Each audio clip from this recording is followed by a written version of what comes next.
Good afternoon.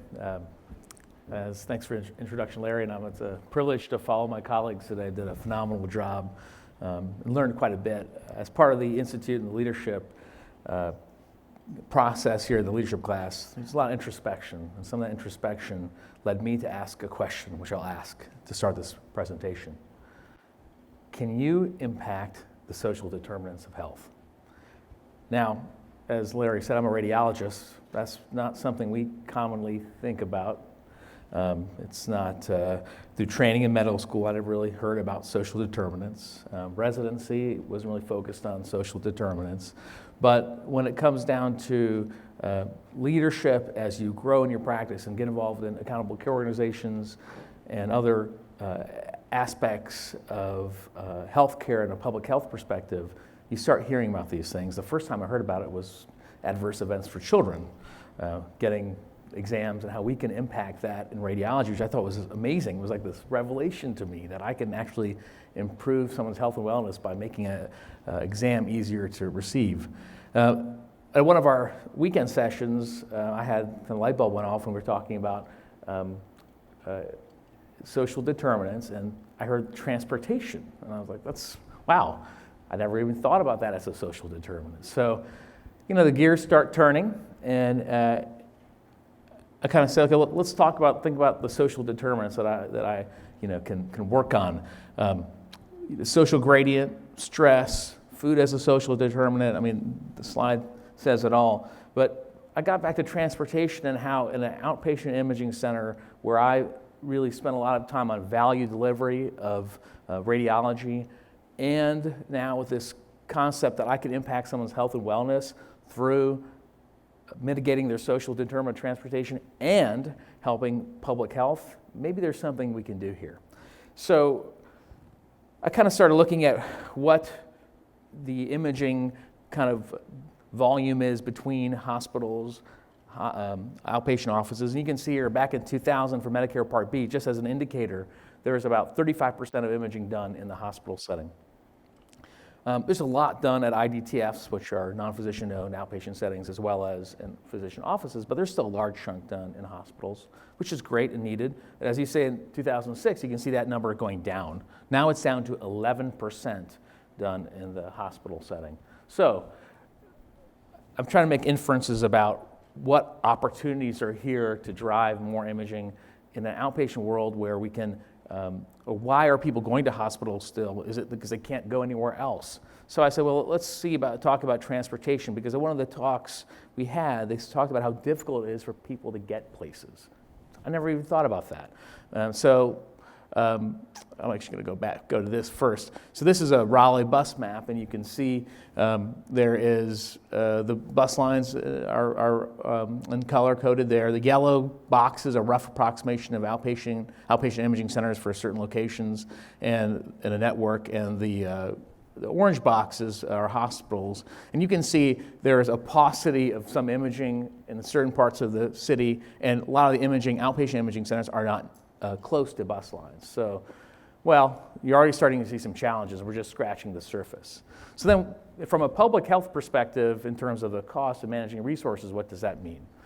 Well, if you go back to this slide, for a brain MRI, at outpatient MRI with the same equipment read by the same radiologist, that's probably more convenient, less registration, easier in and out. It's less than $1,000. That same study read by probably the same radiologist, also on the same equipment, is over $3,000 in a hospital. So if there's a way we can get people who don't need to be in a hospital to have these services outside the hospital, we can be better stewards of our resources. So that was the public health approach that I came at it with. And then it's a question of how much can we connect resources with patients who need to come or need imaging for wellness, preventive health, such as mammograms, or for subacute care. This slide just shows in a Medicaid population for non-emergency medical transportation, there is only a 7% utilization for specialty visits. Just highlighting to me, I think that we're underutilizing transportation resources to get patients to places where they can have more efficient use of imaging. So as part of leadership and running an organization and deciding how to attack this problem, I first want to define the goal, and the goal would be to get patients to healthcare in a more efficient way, utilizing existing resources where without those resources they couldn't get there, and then have everyone in the organization understand why that's the case. To step back, I don't think it's something that most patients and referring physicians think about when they have some patients who are underserved, that outpatient imaging is an option. And I think it is an option. We need to be better about that. So this is all part of that process.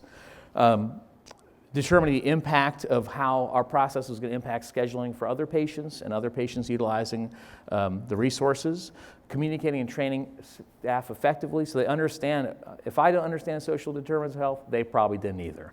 Having them understand that, having the compassion around that, providing the support structure so as we work through the process of change, the elements are in place so it can be maintained and carried forward. And lastly, as you've heard with my colleagues today, measuring the change process and trying to find and see the effect and then react and pivot around that. So implementation involved getting into the scheduling process, really understanding what questions are asked so we could ask the questions in a way to our patients so that it was non-judgmental and didn't slow down the process. The questions we asked were really, really simple. As part of a normal questionnaire, do you have any issues with obtaining transportation to our center? This is the places where it's located. And if they said yes, we connected them through a series of phone calls with the team that I met through the leadership process. We connected them with resources that are in the community and existed so that they could come to the centers and make their appointments for either the routine mammogram visits or their subacute illness. That required buy-in of the task importance from the scheduling folks who were trying to take care of all the patients, and they're like, what's one more question? I ask one more question. Well, this is why. This is how we're helping patients. This is how we're impacting people's health, wellness, and care, and how we're being good stewards of the resources in our community. We got together, we scripted with different teams from managers down to the actual people who are at scheduling and registration. We had registration people ask the question as part of our registration questionnaire. Did you require help with transportation today, and if so, what resource? We took that back into the process design, and so we could pull the data in increments when we needed to and measure the effect. So when I really got under the hood and asked the questions, we weren't really connecting people with any transportation resources at all. So we started the baseline of 0. After asking the questions at scheduling, so the process design started sometime in January or February. April 1st, we went live, and measuring April through the end of July data, we found that about 3% of people used transportation utilization, used resources that we provided, over 3 months. And at about 12,000 patients a month, that's not an insignificant number. I think that's just scratching the surface because there's a selection bias already here. Some people don't think getting to an outpatient center is an option, and they won't even be referred, and then we can't schedule them. So we have a lot of work left to do, but I was encouraged by just this small amount of movement with a very minimal effort, and I think that's just the beginning of the journey. One of the things we talk about in this project is how can this scale and what value can it provide to the overall community? So I think it's very scalable. It's a very simple process with questions that we can add, layer on, and then layer on more resources as the programs develop. I think in this world, which we all know too well, of accountable care organizations and value-driven medicine, getting the right care in the most efficient way to the patients at the right time is critical. And every little bit that we can do to help. I go to some ACO meetings and talk about value of healthcare and wellness, and as a radiologist, I'm often very frustrated. Well, I can't manage diabetes, and there are a lot of things I can't do, but this is something that I think we can do to make an impact. It will increase our capacity by decreasing our no-show rates if people can actually make their appointments. I think in our staff, on a humanitarian level, educating people around social determinants of health is a great thing because it just helps all of our staff, from the registration to the technologists, the radiologists, understand what people are dealing with and how we can help manage that and help their health and wellness. And lastly, because of those factors I mentioned, there are wins all around. It's sustainable because it really allows for increased efficiency, allows for patients to get the right care at the right place at the right time, and I think that it really has a lot of room to run in both imaging and in other outpatient ancillary services. As we go forward through this project, we're not done. As someone mentioned, this is just the beginning. The next efforts are to expand the scope of the transport services that we provide to patients. It's to educate the referring community that we have these options available to your patients, and we can break the culture of, I think, typically some group of patients just go to hospitals. That's what they've always done. And we, over time, in a larger scale way, we can measure the decreased cost of imaging if we can do this effectively. And then lastly, as we grow, I will be personally mindful of how we locate imaging centers in areas that have more need, and when we locate them in those places, where they are relative to transportation resources for our patients. So just a radiologist's perspective on social determinants, I found the journey it was really helpful for me in my practice, and I hope some of you found it as well. Thank you, and any questions?